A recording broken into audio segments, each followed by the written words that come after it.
किसने पढ़ाई बना दी है ना, बहुत सारे परेशान है पढ़ाई से। ठीक है साहब। तो ऐसा नहीं है, पढ़ाई भी जीवन के लिए आवश्यक है। वहां पर भी अलग प्रकार की पढ़ाई थी, शिकार करना सिखाया जाता था, खेती करना सिखाया जाता था। नेक्स्ट टॉपिक लिखो, समाजवाद और पूंजीवाद में, समाजवाद और साम्यवाद में अंतर। ठीक है, डायरेक्ट लिख लो। एक तरफ तीन कॉलम बनाओ, एक तरफ लिख लो आधार, आधार, ऐसे आधार लिख लो।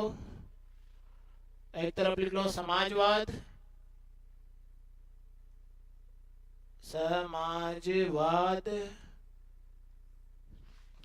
इसको अपन बोलते हैं सोशलिज्म। ये काफी काम देगा आपको, बहुत लड़ाई होने वाली है इसके मामले में आपको। कई लोग पूछेंगे क्या अंतर है। और साम्यवाद, साम्यवाद,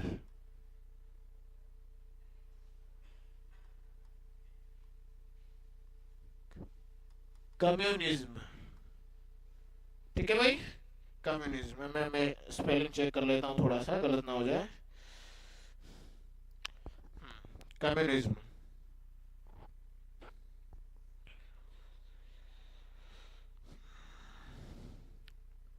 लिख लिया? आप एक लाइन खींच दे। ठीक है, कम्युनिज्म सही है आंसर। अब आधार लिखो। आधार मतलब किसके आधार पर इनमें अंतर है। पहली बात तो, अंतर समझने से पहले समझो कि दोनों व्यवस्थाएं होती क्या है। ये शुरुआत इनकी कहां से हुई।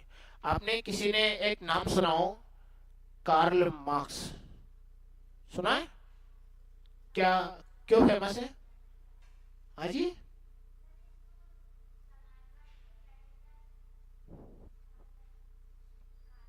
प्रणेता, समाजवाद के प्रणेता है ना। समाजवाद से विवाह हुआ इनका, है ना। हमारी तरफ प्रणेता मतलब वही होता है जिसका विवाह हुआ उसके साथ में ना। मजाक कर रहा हूं ना, प्रणेता मतलब मैं समझ गया। प्रणेता मतलब ये समाजवाद के जनक है ना। ठीक है भाई, प्रणेता। ऐसे बोलो प्रणेता, परिणेता अलग होता है। हाँ, वो मास्क में शायद रुक गया हो, शब्द अटक गया होगा। चलिए और बताएं। और बताएं। हाँ बताया, सही बताया आपने, बिंदु है ना। बिंदु ने सही आंसर किया, समाजवाद के प्रणेता कहे जाते हैं। कोई किताब है इनकी याद आ रहा हो, कोई नारा दिया हो इन्होंने? आज दुनिया में जो ज्यादातर लड़ाई चल रही है ना, इस बंदे की वजह से चल रही है। मजेदार बात यह, आज रशिया यूक्रेन की लड़ाई भी इस बंदे की वजह से। अब बताओ, अब सोचोगे ऐसा क्यों सर, ऐसा कैसा हो सकता है? अब मैं साबित करूंगा कैसे हो सकता है। बताओ। इसने कहा था दुनिया के मजदूरों एक हो जाओ। ठीक है, अब मजदूर एक हो गए, है ना। उन्होंने कहा ट्रक बसें बंद कर दो, हड़ताल पे बैठ जाओ, है ना। सरकार के खिलाफ, सरकार के खिलाफ वो ट्रक बसें बंद कर दी और हड़ताल पे बैठ गए। दूध दूध आना जाना बंद, सब कुछ बंद। सरकार हिल गई और सरकार को बात माननी पड़ी वापिस, है ना। तो बिल बनाना पड़ा। तो ये ही समाजवाद। एक यूपीएससी ने बड़ा सुंदर प्रश्न पूछा था पिछले वर्ष। प्रश्न था यूपीएससी के द्वारा कि चिंतन तब तक पैदा नहीं होता जब तक कि विरोधी पक्ष ना हो। इसका मतलब समझ पा रहे हो, बड़ी गहरी बात कहता है यूपीएससी। चिंतन जब तक शुरू नहीं होता जब तक कि विरोधी पक्ष ना हो, क्योंकि पहले से तो पूंजीवाद चलता ही आ रहा था, चलता ही आ रहा था। तो कोई लड़ाई नहीं थी, सब कुछ पूंजीवादी लोगों के हाथ में था। अमीर लोग गरीबों का शोषण कर रहे थे, चलता आ रहा था, सदियों से चलता आ रहा था। इस बंदे ने देखा, जर्मनी का बंदा था, यार ये तो गलत हो रहा है, मजदूरों का शोषण हो रहा है, अमीर आदमी अमीर होता जा रहा है, गरीब गरीब होता जा रहा है, ये तो दिक्कत है। तो फिर क्या किया जाए? मजदूरों को जगाना पड़ेगा, किसानों को जगाना पड़ेगा, कमजोर तबके को जगाना पड़ेगा। और इसने एक विपरीत विचार ला करके खड़ा कर दिया कि ये जो जितने भी अमीर आदमी है ना, ये इसलिए अमीर है कि तुम कमा रहे हो इनके लिए। अगर तुम बंद कर दो तो कल को सड़कों पे आ जाए। और जैसे उसने कहा कि दुनिया के मजदूरों एक हो जाओ, सारे मजदूरों की आत्मा जागी और वो एक हो गए। तुरंत हड़ताल, और फिर वहीं से बहस छिड़ना शुरू हो गई। आप देखो, आप जब तक एक तरफा चल रहा है वो चल रहा है, जब तक उसके विरोध में कोई विपरीत विचारधारा नहीं आती तब तक कोई चिंता नहीं करता उस मुद्दे पर कि ये भी गलत हो सकता है। इसलिए कहते हैं सुकरात की मेथड को अपनाओ। सुकरात मेथड है डायलेक्ट मेथड, ये जीवन में हमेशा काम देगी आप लोगों को। डायलेक्ट मेथड क्या है? इसको बोलते हैं प्रश्नोत्तरी विधि। प्रश्नोत्तरी विधि मतलब क्वेश्चन से क्वेश्चन बनाओ, फिर आंसर देगा वो, फिर उससे अपोजिट क्वेश्चन पूछो, फिर वहां से निकल के आएगा निचोड़। ऐसे समझो साइंस की भाषा में एक होता है थीसिस। थीसिस जानते हो? एक धारणा हो गई, एक कॉन्सेप्ट हो गई, संकल्पना हो गई। अभी चलते आ रहे थे, किसी ने कहा कि पृथ्वी के चारों तरफ सूर्य चक्कर लगा रहा है, पृथ्वी चपटी है। बोलता आ रहा था ये बंदा, लगातार यही मानते आ रहे थे, बाइबल के जो फॉलोअर थे वो भी सब लोग ये मानते आ रहे थे पृथ्वी चपटी है और सूर्य पृथ्वी के चक्कर लगा रहा है। चलता रहा था चलता रहा था चलता रहा था, फिर एक बंदा आया, उसका दिमाग घूमा, उसने कहा नहीं पृथ्वी गोल है। लोगों ने कहा अरे ऐसे कैसे हो सकता है, हम तो अब सदियों से मानते आ रहे हैं। पर कुछ लोगों ने उसका विरोध किया, भले ही उस समय पे लोगों ने, जिसने भी कहा कि पृथ्वी गोल है मरवा दिया उनको। जिसने कहा कि सूर्य पृथ्वी के चक्कर नहीं लगा रहा, पृथ्वी सूर्य के चक्कर लगा रही है, उनको मरवा दिया गया। पर विचार तो पैदा हो गया ना, वो आदमी मर गया, उसको मार दिया गया, पर विचार जिंदा रहा। और फिर लोगों ने सोचा कि कहीं ये सच तो नहीं कह रहा था, और आज सच हो गया वो कि पृथ्वी गोल है, जब तक कि विपरीत विचार नहीं आ गया। तो ये क्या है? थीसिस थी, पहले चली आ रही थी, उसका एंटी किया, एंटी थीसिस हो गया। ठीक है, उसका विरोधी विचार आ गया, और यहीं से क्या हो गया? अब ये निकला, ये निकला, एक तरफ ये कॉन्सेप्ट है, दूसरी तरफ ये कॉन्सेप्ट है, दोनों की तरफ चलते रहे, और फिर वहीं से निचोड़ निकल कर आया कि हाँ साहब पृथ्वी गोल है और पृथ्वी ब्रह्मांड के केंद्र में नहीं है, सूर्य भी ब्रह्मांड के केंद्र में नहीं है, पृथ्वी सूर्य के चक्कर लगा रही है। और यहीं से निकल कर आया सिंथेसिस। सिंथेसिस मतलब संश्लेषण। ऐसे समझो समुद्र मंथन में जैसे अमृत भी निकला, विष भी निकला, तो अमृत निकला, उसी प्रकार के ये अमृत हैं। जब भी आप को कोई टीचर पढ़ाए है ना, आप उसका उल्टा प्रश्न पूछो, उल्टा मतलब नहीं उल्टे चले जाना, लॉजिकल प्रश्न करो, जो समझ में नहीं आ रहा वहां से फिर मान लो हो सकता है वो भी गलत हो, तो फिर वो विचार करेंगे, आप विचार करोगे, फिर उससे निकल करके निचोड़ निकल कर आएगा कि ये बात सही है। ऐसे ही अरस्तु की जो मेथड है वो कई सारे प्रश्नों का जवाब देती है। तो आपको क्या करना है? हर चीज का व्हाट या वाई ध्यान रखना है। ओके, ये सिंथेसिस है। ऐसे ही जब दुनिया में पहले पूंजीवाद चल रहा था तो समाजवाद आया। कार्ल मार्क्स ने शुरुआत किया इसका कि ये तो गलत हो रहा है, मजदूरों जाग जाओ, तुम सक्षम हो, तुम सब कुछ कर सकते हो। और जैसे विपरीत विचारधारा आई, कार्ल मार्क्स उस समय पे तो कह करके मर गया, कोई ने नहीं मानी उसकी बात। फिर 1917 की बात आती है, जब अमेरिका और रशिया जैसे तमाम प्रकार के देश वर्ल्ड वार कर रहे थे। उस समय पे रशिया में एक क्रांति होती है, 1917 में होती है लेनिन की क्रांति। सुना होगा आप लोगों ने नाम, लेनिन। और उसने समाजवाद को पहली बार रूस में लागू किया। और जब लोगों को पसंद आया कि यार ये तो बढ़िया है, मजदूरों को पूरे अधिकार मिल रहे हैं, अमीर आदमी ज्यादा कंट्रोल नहीं कर रहा, मजदूरों के सभी अधिकार उनको मिल गए और अमीर आदमी को खत्म कर दिया गया, तो एक नया विपरीत विचारधारा आई। और विपरीत विचारधारा आई तो फिर लोगों के पास दो विकल्प आ गए कि पूंजीवाद के साथ जाएं या समाजवाद के साथ जाएं। अब दो विचार आ गए। आज पूरी दुनिया में सबसे बड़ी लड़ाई यही है कि अमेरिका और यूरोप के जो सारे देश है ना वो पूंजीवादी है, वो कहते हैं कि पूंजीवाद सही है। और रशिया कहता है, चाइना कहता है, साउथ कोरिया कहता है, नहीं हाँ उत्तर कोरिया कहता है कि समाजवाद या साम्यवाद सही है। और यही दुनिया की लड़ाई है। और आप इतिहास पढ़ोगे तो आपको महसूस होगा दुनिया में सबसे ज्यादा खून इसी ही धारणाओं की वजह से बहा है, समाजवाद और पूंजीवाद की वजह से। वियतनाम में लाखों लोग मारे गए इसकी वजह से। आज यूक्रेन जो है ना वो झूल रहा था। 1991 से पहले यूक्रेन रशिया का भाग था, तो वो समाजवाद अर्थव्यवस्था को अपनाता था, साम्यवादी अर्थव्यवस्था को अपनाता था। अब उसका झुकाव पूंजीवाद की तरफ हो गया। अमेरिका जैसे देशों ने कहा कि हम आपकी मदद करेंगे, और रशिया ने कहा कि अगर तू इनके साथ चला जाएगा तो तू भी मेरा दुश्मन। उसने अटैक कर दिया। और आज ये लड़ाई भी उनकी वजह से है, अमेरिका और रशिया। ये लड़ाई केवल दो देशों की नहीं है, ये लड़ाई चली आ रही है विचारधाराओं की, और आज से नहीं चल रही है। इसको तो लगभग एक सदी होने को आई है। 1917 के बाद से, मतलब आप सोचो 2017 निकल गया, उसके समय से जब से कार्ल मार्क्स ने नया संकल्पना दी तब से ये लड़ाई है। और इतिहास में पढ़ोगे तमाम प्रकार की जो लड़ाइयां हुई है समाजवाद और पूंजीवाद के बीच में होती रही है। आज चाइना और अमेरिका के बीच में तनातनी चल रही है, उसका पीछे भी रीजन यही है। तमाम प्रकार की लड़ाई के कारण ये दो विचारधाराएं हैं, कैपिटलिस्ट और सोशलिस्ट। समझ पाए? इसीलिए अब आते हैं, थोड़ा सा समझ पाए। अब ये तो दोनों ही व्यवस्थाएं क्या है, समाजवाद ही है, पर अंतर क्या है, थोड़ा सा अंतर है। ये सामान्यतः नॉर्मल बात करता है, ये थोड़ी कठोरता की बात करता है ना। जैसे आपने कहा, ऐसे एक उदाहरण मान लेते हैं, किसी आदमी ने कहा कि धर्म अच्छा है ना, भाई ये फलाना धर्म अच्छा है। दूसरे आदमी ने क्या कहा कि नहीं, केवल मेरा ही धर्म अच्छा है, दूसरे किसी का धर्म अच्छा नहीं है। तो एक आदमी जो कह रहा है कि हाँ भाई अच्छा है, मेरा है, पर सब और का भी अच्छे हो सकते हैं, तो ये समाजवाद है। और किसी ने कहा कि नहीं, केवल मेरा ही धर्म अच्छा है, बाकी के सबके खराब है, ये क्या है, साम्यवाद है। यानी कि समाजवाद का ही कट्टर रूप, कठोरतम रूप साम्यवाद है। Are you getting my point? समझ पाए? यार समझ में नहीं आता, ऐसे कर रहे हो, ऐसे कर रहे हो, नहीं है? अच्छा, दूसरे उदाहरण से समझो।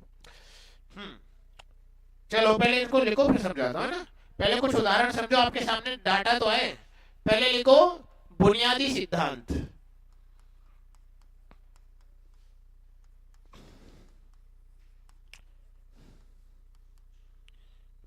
बुनियादी सिद्धांत, बुनियादी सिद्धांत में लिखो प्रत्येक से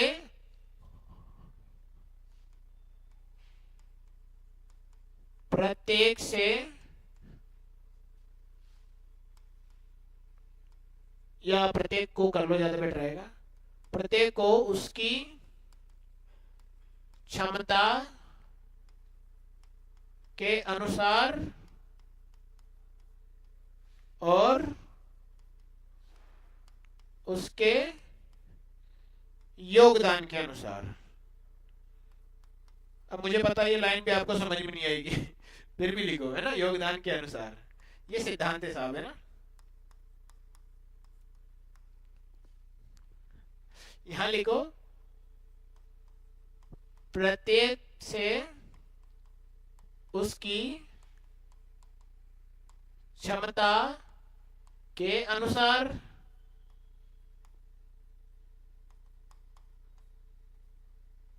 और प्रत्येक को उसकी जरूरत के अनुसार। लिखो, पहले समझाते हैं, ऐसे नहीं आएगा समझ में ये।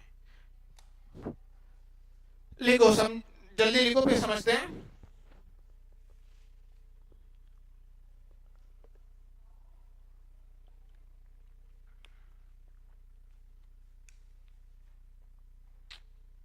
लिख लिया?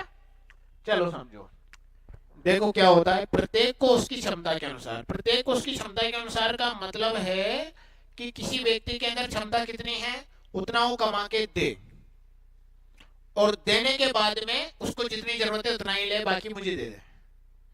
और इसमें क्या कह रहा है कि किसी व्यक्ति में कितनी कमाने की क्षमता है, उतना कमा के मुझे दे, पर जिसको जितना योगदान दिया उसकी तुलना में उतना ज्यादा मिलेगा। अब समझ पाए? नहीं समझे? परिवार के उदाहरण से समझो, है ना। मान लो एक परिवार है, एक परिवार में 5 लोग रहते हैं साहब, है ना। 2 लोग कमाने वाले हैं, ठीक है। कौन? 2 भाई कमाने वाले हैं। एक मान लो कोई कहते हैं जेंडर डिस्क्रिमिनेशन हो रहा है, एक बहन और एक भाई कमाने वाला है, ठीक है। मम्मी पापा थोड़े बुजुर्ग हो गए, और एक घर में एक छोटा भाई है जो जरूरत वो नहीं कमा पा रहा है, बहुत छोटा है अभी उम्र में, है ना, ठीक है। और एक भाई बहन कमा रहे हैं, माता पिता बुजुर्ग हो गए, ठीक। कमा के कौन ला रहे हैं? 2 लोग। एक बहन ने कमाया 50,000 रुपए महीना, और भाई ने कमाया 40,000 रुपए महीना। दोनों ने लाकर किसको दे दिया? पापा को। ठीक, अब पापा ने क्या कहा, बहन को कितनी जरूरत है उतना ही ले ले। बहन को और भाई को उस पूरे पैसे से, जितना भी पैसा दोनों ने कमाया, कमा करके बहन और भाई दोनों को सबको बांट दिया। कितना? 50 और 40 कितना हो गया? 90,000 हो गया। 90 में से 20,000 रुपए तो दे दिए उसने बड़ी बहन को, 20,000 रुपए भाई को और 20,000 छोटे भाई को। सबको 20,000, मम्मी को भी दे दिए 20,000। कितने हो गए? 80,000। ठीक है, ऐसे पापा ने सबको बराबर बराबर सबको बांट दिए। तो जिसको जितनी आवश्यकता है उसके अनुसार उसको बांट दिया। ओके, और यहां पर किसने ज्यादा कमाए थे? ये समाजवाद है, ये साम्यवाद है। साम्यवाद मतलब कोई कितना भी कमाए, मान लो किसी ने 100 रुपए कमाए, तो मान लो एक परिवार में 5 सदस्य हैं, तो सबको कितना बांट दिया? 20,000 रुपए। 20,000 रुपए सभी को बांट दिए। ठीक, अब यहां पर वो सिस्टम नहीं है। यहां पर वो कहेंगे जिसने जितना ही ज्यादा योगदान दिया उसको उतना ज्यादा मिलेगा। तो फिर बहन कहेगी कि मैं ज्यादा क्यों कमाऊं, जब भैया 40 ही कमा रहा है और मुझे 20 ही मिलना है, भैया को भी 20 ही मिलना है, और छोटा तो कमा ही नहीं रहा, उसको भी 20 ही मिलना है, तो फिर मैं क्यों ज्यादा कमाऊं? तो बहन क्या हो जाएगी? हतोत्साहित हो जाएगी। फिर बहन क्या कहेगी? नहीं पापा ये तो गलत हो रहा है। तो फिर पापा को रिजिड होना पड़ेगा, थोड़ा सा क्या होना पड़ेगा? लिबरल होना पड़ेगा। फिर यहाँ पर वो कॉन्सेप्ट आएगा कि जिसने जितना योगदान दिया उतना ज्यादा। भाई बहन ने ज्यादा कमाया तो बहन को दे दिए 25,000 रुपए, भाई ने कम कमाया तो भाई को 20, छोटे को दे दिए 15, उसको उसने थोड़ा कमाया ही नहीं तो पर जरूरतें सबकी पूर्ति कर दी। तो ये होता है सोशलिज्म में। समाजवादी अर्थव्यवस्था में व्यक्ति को प्रोत्साहित किया जाता है कि तू जितना ज्यादा कमाएगा उतना तुझे देंगे, पर परिवार में लाकर के तुझे देना है। दोनों ही व्यवस्थाओं में मजेदार बात यह है कि जितने भी पैसा सरकार लोग कमाते हैं ना, सब सरकार को देते हैं। ऐसा होता है कि कभी अपने भारत में तुमने पैसा कमाया और सरकार को दिया? होता है? टैक्स देते हैं, बहुत कम देते हैं टैक्स।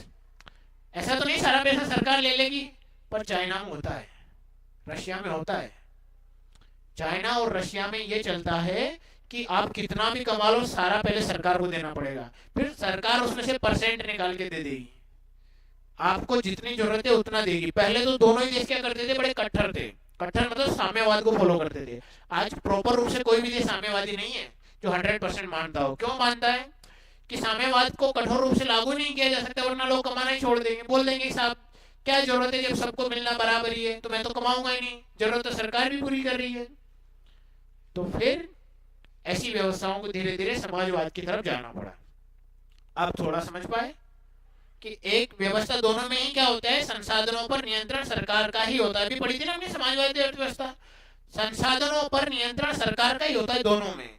बस अंतर क्या होता है? एक में निजी व्यक्ति को भी थोड़ा पावर रहता है कि वो जितना कमाएगा उसको उतना ही ज्यादा मिलेगा बंटवारे में, और एक जितना कमाएगा उसको बिल्कुल नहीं मिलेगा, उतना ही देना है जितना सरकार देगी, कोई फर्क नहीं पड़ता तुम कितना भी कमा लो। ये व्यवस्था है दोनों की। समझ गए? अब आगे बढ़े।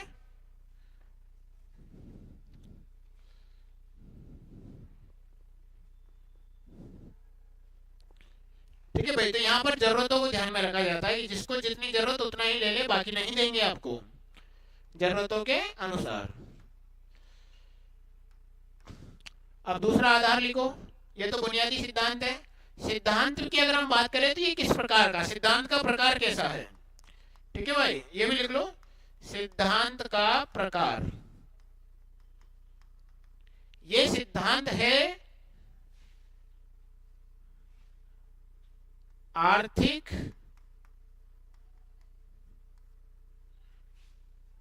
सिद्धांत,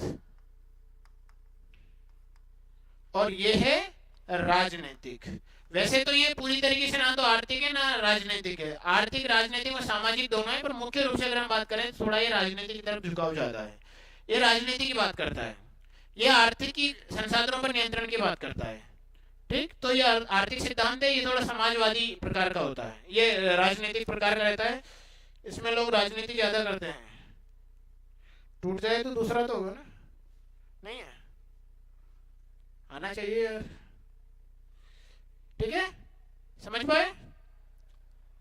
ऐसे समझो, इस इसमें बात करते हैं संसाधनों पर नियंत्रण में आर्थिक आधार पर, और इसमें राजनीति चलती है टोटल कि साहब वर्ग मुक्त समाज हो।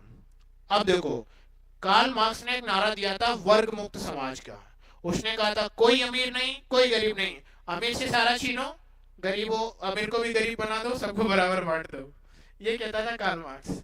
वर्ग मुक्त समाज की बात करता था। सोसाइटी में कोई कैटेगरी नहीं होगी, ना तो अमीर ना गरीब, सब बराबर होंगे। ये कॉन्सेप्ट को लागू किया था पहले रशिया ने। ठीक है, तो अगला पॉइंट लिखो। ऊपर भी बढ़ जाता है कि सर, क्यों सर ऊपर भी बढ़ जाता है कि पेज? अच्छा नहीं बढ़ता चलो भाई ना, ऐसे लिख लो।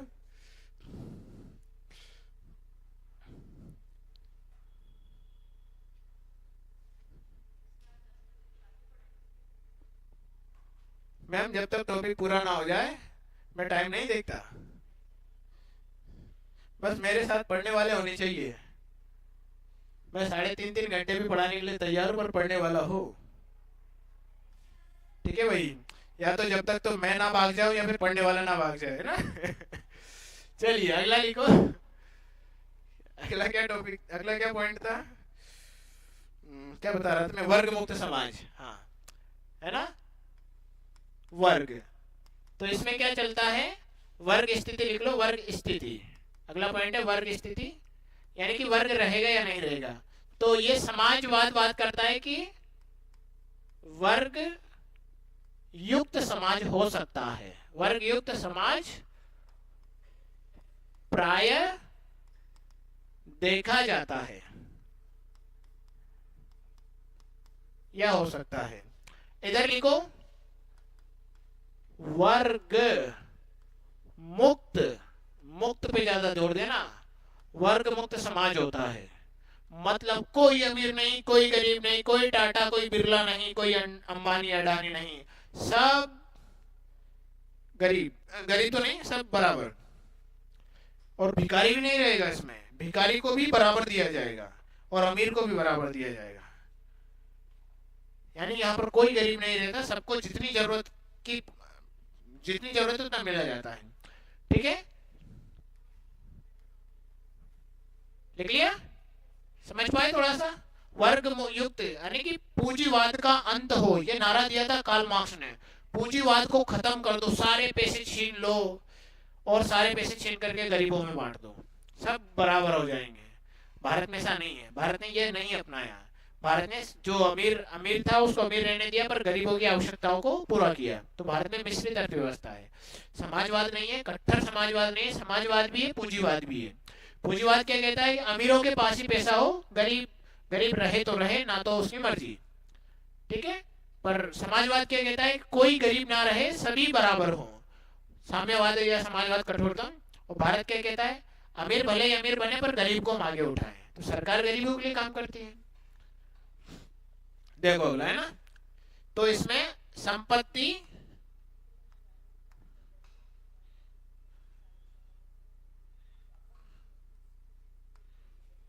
संपत्ति ऐसे लिखते हैं कि ऐसे लिखते हैं?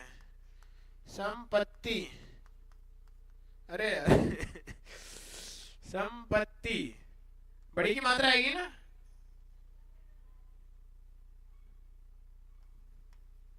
संपत्ति,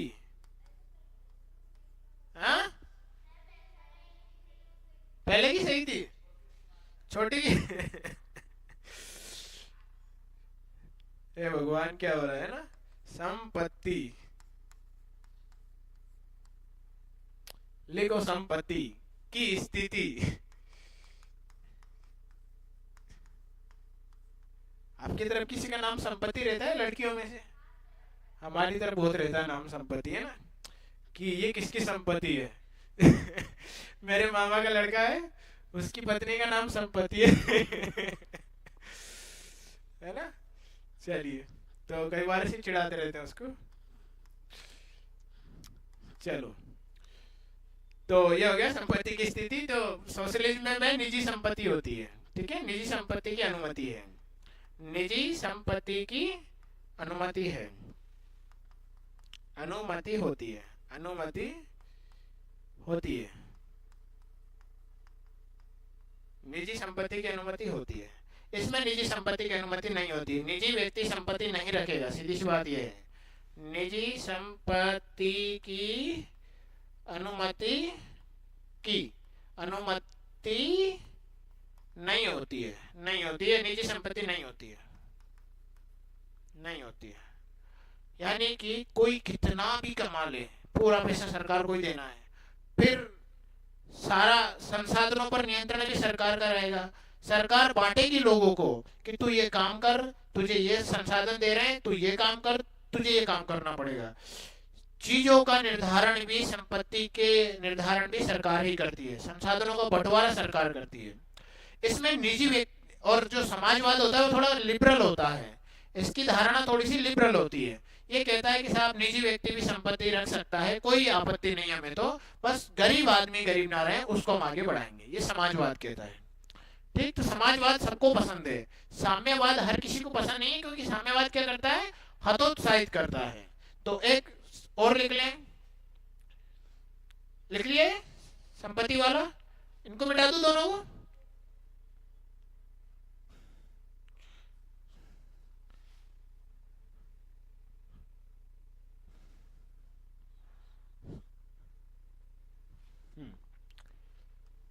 लिखो, अगला लिखेंगे संसाधनों का वितरण किस आधार पे किया जाता है, संसाधनों का वितरण किसके आधार पर किया जाएगा साहब, यहां पर किया जाएगा मानवीय आवश्यकता, और उल्टा हो गया, इसको सही करो ना, यहां पर लिखो सामाजिक आवश्यकताओं की पूर्ति हेतु, आवश्यकताओं की पूर्ति हेतु, सामाजिक आवश्यकताओं की पूर्ति हेतु।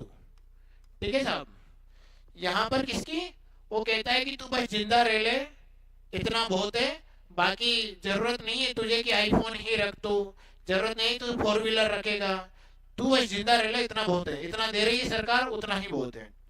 तो वो कहता है, और यहाँ पर सामाजिक स्टेटस चाहिए ना लोगों को, आज आप क्यों पढ़ाई कर रहे हो, कहीं ना कहीं पीछे ये धारणा छुपी हुई है। भले ऊपर से आप मुझे कह दो, सबको कह दे कि साहब देश की सेवा करनी, समाज की सेवा, अंदर से ये भावना है कि खुद की सेवा करनी, परिवार की सेवा करनी है। एक 4 व्हीलर चाहिए, एक बंगला, एक गाड़ी, है ना, और लड़के बोलेंगे एक अच्छी सी लाड़ी, लाड़ी जानते हो दुल्हन हमारी तरफ लाड़ी बोलते हैं दुल्हन को, ठीक है, लाडा लाड़ी चलिए, और तो ये चाहिए, अगर ये सब हो तो वो सामाजिक स्टेटस की पूर्ति करता है। तो यहाँ पर वो व्यक्ति सब प्राप्त कर सकता है समाजवाद में। यहाँ सरकार क्या बोलेगी, नहीं जरूर नहीं है तुझे गाड़ी दें, बस तेरी गाड़ी का पैसा जो आएगा तुझे गाड़ी खरीद के देंगे, उससे चाहे हम 2 गरीबों का और भला करें। तो यहाँ पर केवल मानवीय आवश्यकताओं की पूर्ति, मानवीय आवश्यकताओं की पूर्ति पर ध्यान दिया जाता है, आवश्यकताओं की पूर्ति पर ध्यान दिया जाता है, पूर्ति की जाती है।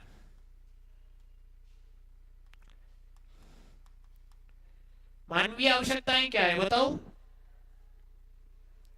एक मानव को जिंदा रहने के लिए क्या चाहिए, बेसिक नीड्स में रोटी, कपड़ा और मकान, और शिक्षा और स्वास्थ्य, और हाँ बस बहुत है, इतना मिल जाए, जलवायु भी अच्छी होना चाहिए, है ना, इतना हो जाएगा तो फिर आप बोल दोगे अमिताभ बच्चन जी का वही डायलॉग, भगवान का दिया हुआ सब कुछ है ना, रोटी है, कपड़ा है, मकान है, शिक्षा है, स्वास्थ्य है ना, मेरे पास दौलत है, शोहरत है, इज्जत है ना, तुम्हारे पास क्या है, फिर वो क्या बोलेगा सामने वाला, मेरे पास ज्ञान है। चलो, तो ये हो गया संसाधनों का वितरण, इस आधार पर किया जाता है कि मानवीय आवश्यकताएं पूर्ति रहे। इसमें लिखो उपभोक्ता क्षमता, या ऐसे लिखो उत्पादक क्षमता, उत्पादक ओब्लिक कर लो श्रमिक,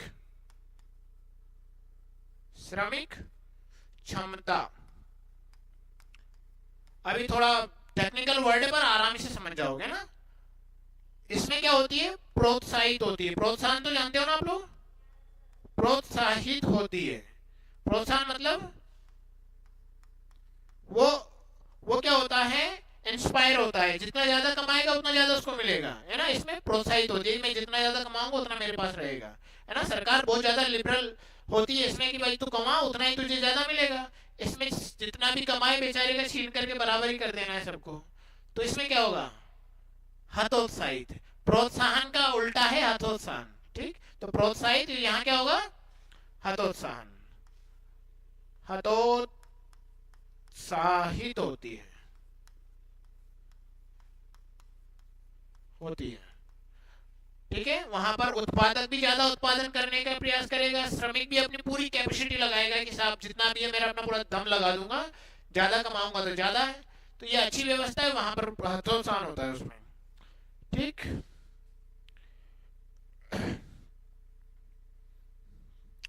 लिखो आगे और लिखो, लिखो जल्दी से इसको, हो गया।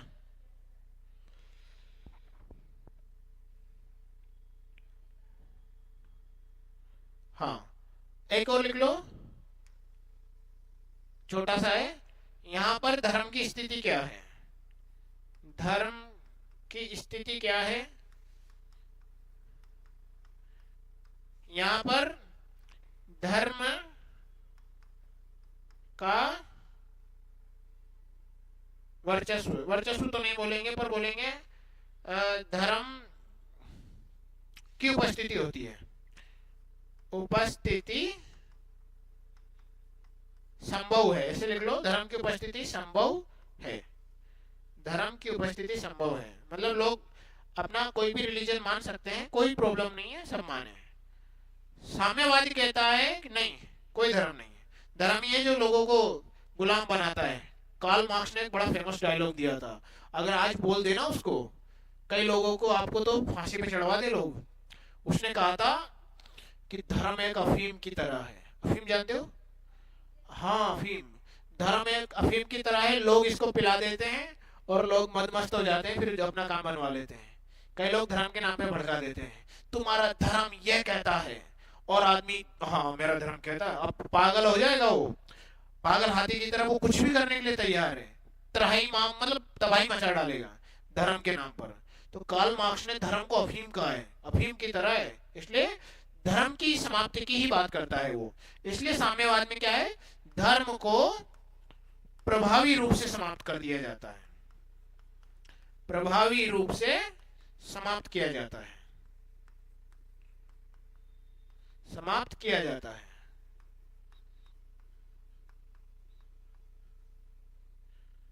समझ में आ रहा है, कंधा टेढ़ा करना पड़ रहा है, पुष्पा जैसी फीलिंग आ रही है, ठीक है। धर्म को प्रभावी रूप से समाप्त किया जाता है, इसमें धर्म की उपस्थिति संभव है, सब धर्म मानो, कोई दिक्कत नहीं है, कोई प्रॉब्लम नहीं है, बस समाज का सबका कल्याण हो। ध्यान रखना दोनों ही व्यवस्थाओं में अंतर तो हो गए, थोड़ा सा समानताएं देख लो। दोनों ही अर्थव्यवस्था, दोनों ही व्यवस्थाओं में समानता क्या है, संसाधनों पर डायरेक्ट नियंत्रण किसका रहेगा, सरकार का। मतलब सरकार को, जो जनता ने चुनी हुई सरकार है, जनता ने सरकार को चुना। तो दोनों की समानता क्या है कि सरकार ही संसाधनों पर नियंत्रण रखती है, दोनों में बंटवारा भी सरकार ही करेगी, पर एक में निजी संपत्ति नहीं रहेगी, एक में निजी संपत्ति रहेगी, ठीक। ये समानता है दोनों, दोनों का ही उद्देश्य क्या है, समाज के निचले तबके से लेकर के हर प्रकार के तबके का कल्याण, मतलब समाज कल्याण दोनों का ही उद्देश्य है। ये समाजवादी अर्थव्यवस्था है। बस अंतर क्या है, समाजवाद को अगर हम लोग कठोर रूप से लागू कर दे तो वो साम्यवाद है। एक में वर्ग को ही खत्म कर दिया गया, एक में बोलते हैं कि वर्ग भी रहना चाहिए। अभी देखो भारत में क्यों नहीं अपनाया गया इसको, पूरी तरीके से समाजवाद या साम्यवाद क्यों नहीं अपनाया गया, बताओ।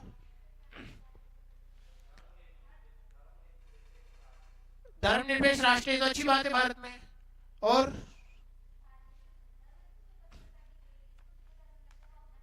हाँ तो एक धार्मिक स्वतंत्रता खत्म हो जाती है, तो ये भी बात सही है, ठीक है। और बताओ,